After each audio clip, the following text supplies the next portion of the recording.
विभाजन विविश का स्मृति दिवस के अवसर पर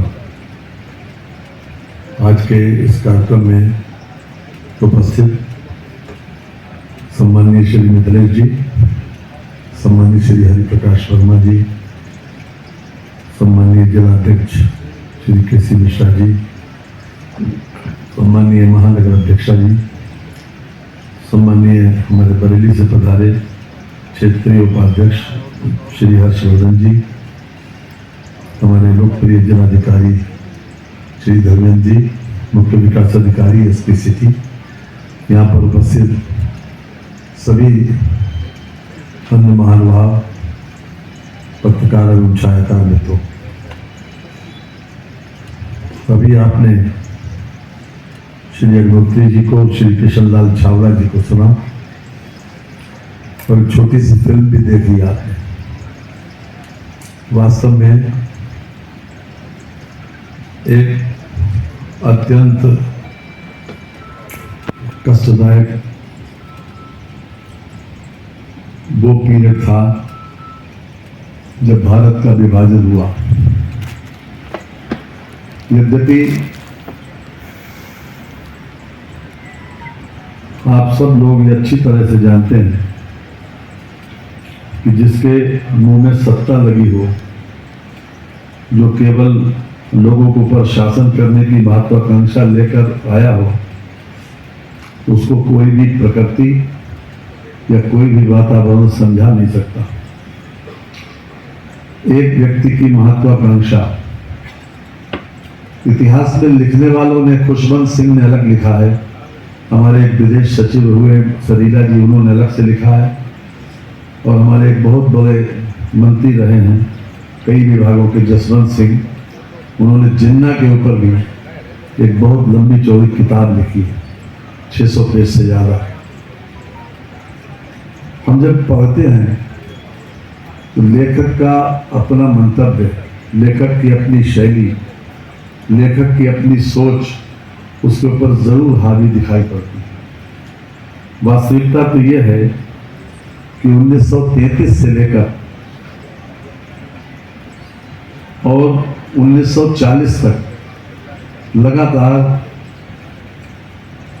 मुस्लिम्स में ये भावना प्रिवेल करवा दी गई कि तुम्हारे लिए केवल अलग देश ही तुम्हारी तरक्की का एकमात्र साधन है, और इसको भड़काने में मोहम्मद अली जौहर, अल्लामा इकबाल और श्रीमान जिन्ना जी, इन्होंने, जिन्ना एक बहुत होशियार आदमी था और उसका बचपन कैसा भी रहा हो, लोगों ने उसके बचपन की बड़ी काफ़ी वैसी चर्चा की है, लेकिन वास्तव में जो इस्लाम का बेसिक फंडा है वो ये है कि हम किसी भी दूसरे विचार से असहमति नहीं, नफरत जरूरी, और ये विचार अपने आप में through out the world prevail करता है। हम हिंदू लोग जो हिंदू मैथोलॉजी पर विश्वास करते हैं वो मानसिकता से बहुत ज़्यादा सहिष्णु हैं, दयावान हैं। दयाशीलता हमारे नस्स में है, हमारे विचारों में है, हमारे शास्त्रों में है, हमारी पौराणिक कथाओं में है, लेकिन जरूरी नहीं कि जिस तरह से हम सोचते हों उस तरह से बाकी लोग भी सोचते हैं। और ये विचार लगातार मूल रूप में, बीज रूप में यही विचार जो है आगे धीरे धीरे पनपता रहा, और बात ये चीज़ें फैनेटिक नारा देना, फैनेटिक जज्बातों को उभारना, किसी न किसी रूप में ऐसे लोगों को हाथ में देना। बाहर से जब अल्लामा इकबाल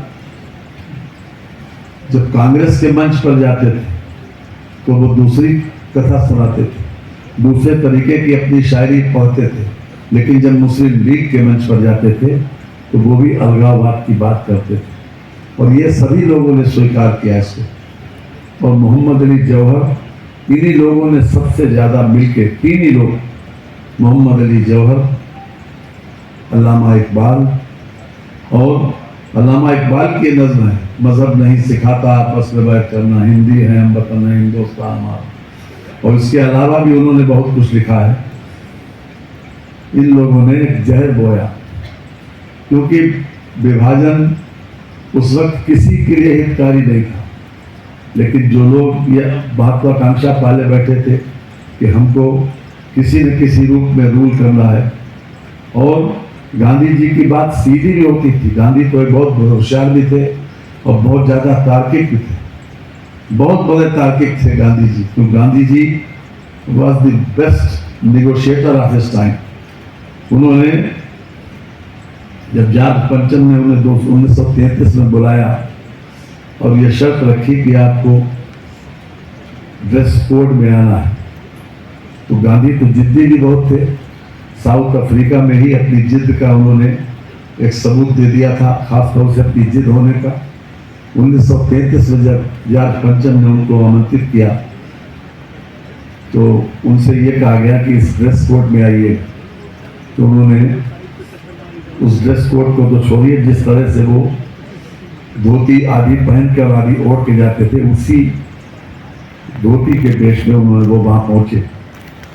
तो जाट पंचम ने उनसे पूछा कि वेयर आर योर क्लोथ्स? तो उनका अब मेरे क्लोथ तो सब आप लोगों ने ले लिए, छीन लिए। मुंह पे ये बात कहना उस वक्त जो है वो अपनी मौत को दावत देना था। लेकिन गांधी ने जिस प्रकार से लोगों को एक करके और सत्ता हथियाई, और केवल अहिंसा अपने आप में एक अच्छा हथियार है, लेकिन अंग्रेजों के जाने के पीछे हमारा जो गर्म दल है, यानी अर्थात जो क्रांति के ऊपर विश्वास करते थे, उनकी भी कुर्बानी, उनका योगदान कहीं पर से कम नहीं है। क्योंकि चारों तरफ से जब अंग्रेजों को घेरा गया और गांधी ने तो सारे लोगों को एक किया था, सारे लोगों, चाहे वो गर्म दल के लोग हों या नरम दल के लोग हों, उनको एक प्लेटफार्म पर लाना उस वक्त एक बहुत टेढ़ा काम था। लेकिन उसके बाद उन्होंने इसको किया और हर तरह से ये चाहा आखिर में कि किसी भी तरीके से हिंदुस्तान का बंटवारा न हो। लेकिन जिन्ना तो अपनी बात पर अड़े बैठे थे और 1940 में पहली बार मुस्लिम लीग ने ये रेजोल्यूशन पास किया था अपने उस पर कि हमको बिल्कुल अलग राष्ट्र चाहिए, अलग देश चाहिए। और वो कभी भी भारत को वो ये नहीं मानते थे कि हिंदुओं का वो है, वो इसी तरीके से मानते हैं कि कई राष्ट्रों का समूह है जिसमें हम रहते हैं, इसलिए हमारा एग्जिस्टेंस अलग से हो, हम अलग ही चाहते हैं। और एक व्यक्ति की महत्वाकांक्षा ने इस देश को बंटवा दिया। और जिस प्रकार से जिस त्रासदी जो झेली है, लगभग 1,40,00,000 लोग इससे प्रभावित हुए। 1,20,00,000 लोग तो सीधे पंजाब और बंगाल सबसे ज़्यादा इसमें प्रभावित हुआ। पंजाब के लोग भी और बंगाल के लोग। पंजाब में तो खैर शुरू से बहुत ज़्यादा पंजाब के ऊपर आक्रमण हुए, इसलिए वो लोग तो आदि थे। जिस प्रकार से अर्जुन देव से लेकर और गुरु तेग बहादुर और गुरु गोविंद सिंह तक जिस प्रकार से अत्याचार मुगलों के ज़माने में झेले, वो छुपा नहीं है। वो तो अभी 400-500 साल की बात है।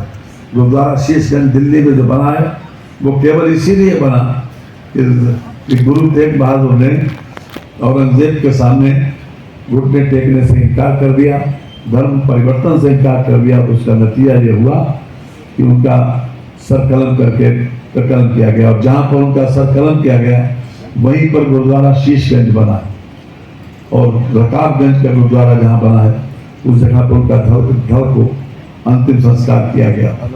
तो ये एक बहुत बड़ी त्रासदी हमारे पंजाब के और बंगाल के लोगों ने झेली है।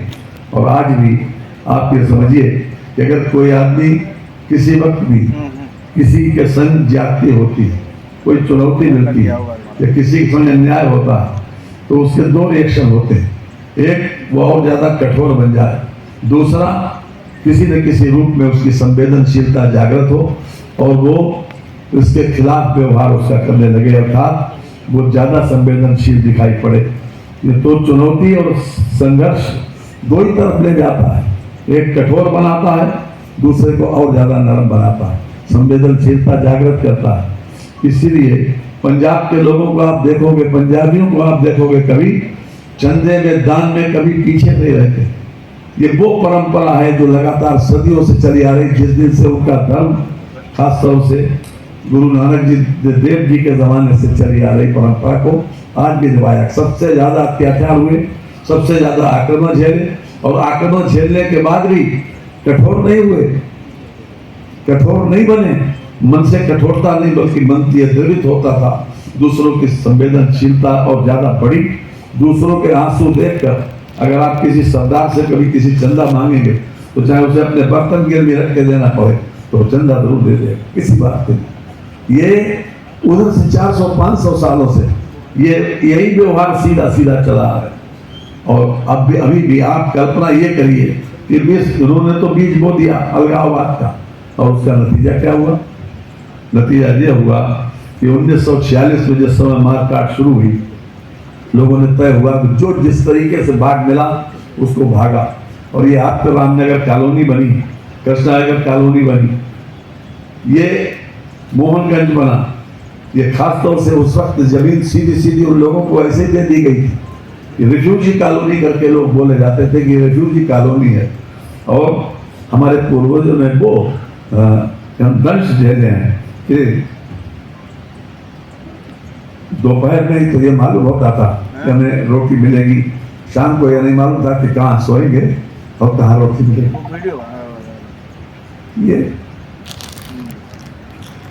ये स्थिति थी। जो लोग, हम लोग तो बात की पैदाइश है, लेकिन जिन लोगों ने इसको झेला है वो जब सुनाते थे तो